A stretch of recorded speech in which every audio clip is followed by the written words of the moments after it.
તો આજે મહાશિવરાત્રીનો પર્વ છે અને આ પર્વ પર 12 જ્યોતિર્લિંગમાં જેનું પ્રથમ ગણના થાય છે તેવા સોમનાથ મહાદેવ મંદિર ખાતે અત્યારે ભક્તોનું ઘોડાપૂર ઉમટી પડ્યું છે। ખૂબ જ મોટી સંખ્યામાં ભક્તો અહીં પહોંચી રહ્યા છે। અંદાજ લગાવવામાં આવી રહ્યો છે કે લાખોની સંખ્યામાં આજના દિવસ દરમિયાન ભક્તો અહીં પહોંચતા હોય છે। આજે મહાશિવરાત્રીનો પર્વ છે અને ગઈકાલથી જ ભક્તોએ લાંબી લાઈનો લગાવી હતી અને વહેલી સવારની મંગળા આરતીથી લઈને તમામ જે વિધિ વિધાન અહીં ચાલી રહ્યા છે તેમાં ભાગ લેવા માટે તેનો દર્શનનો લાભ લેવા માટે ભક્તો અહીં મોટી સંખ્યામાં પહોંચી રહ્યા છે। આજે ખાસ મહાશિવરાત્રીના પર્વ પર પાલખી યાત્રાનું આયોજન કરવામાં આવ્યું હતું। ભોળાનાથ સોમનાથ દાદા સામે ચાલીને ભક્તોને દર્શન આપવા માટે તેઓ પહોંચ્યા હતા અને આ દરમિયાન ભોળાનાથના દર્શન કરવા અને તેમની પાલખીને કાંધ ટેકો આપવો તમામ બાબતે લઈને એક ઉત્સાહ જોવા મળી રહ્યો છે। ત્યારે અમારા સહયોગી જયેશ પારકર અત્યારે સોમનાથ ખાતે ઉપસ્થિત છે, તેમની સાથે જોડાઈએ। જયેશ, આજે જોવા જઈએ મહાશિવરાત્રીનો પર્વ અને તેમાં પણ પ્રથમ જ્યોતિર્લિંગ એવા સોમનાથમાં અત્યારે ભક્તિ અને લાગણી કઈ ચરમસીમા પર પહોંચી છે?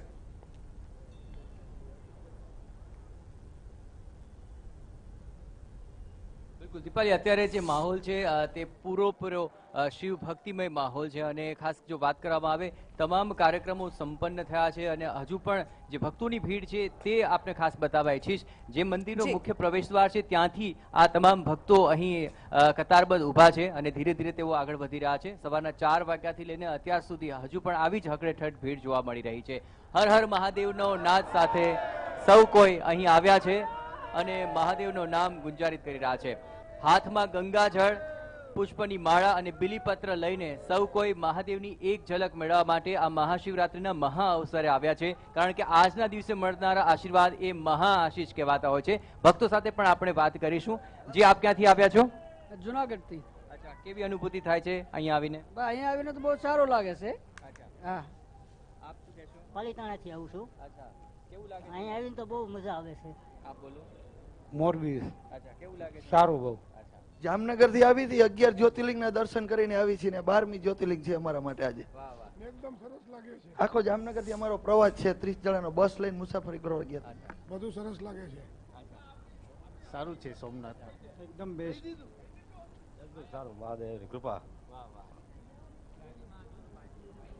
તો આખરે જે ભક્તો અહીં આવ્યા છે તેમને એક અનુભૂતિ તો ચોક્કસપણે થઈ રહી છે દીપાલી, કે અહીં આવીને તેમને આખરે પ્રથમ જ્યોતિર્લિંગના દર્શનની જે અનુભૂતિ છે તે એકદમ અલગ પ્રકારની છે।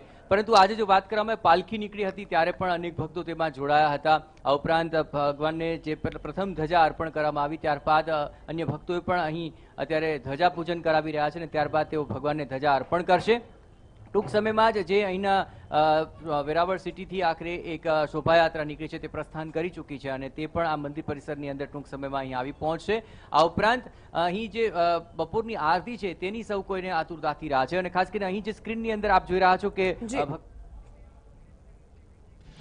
જી જયેશ, આપને રોકવા માંગીએ।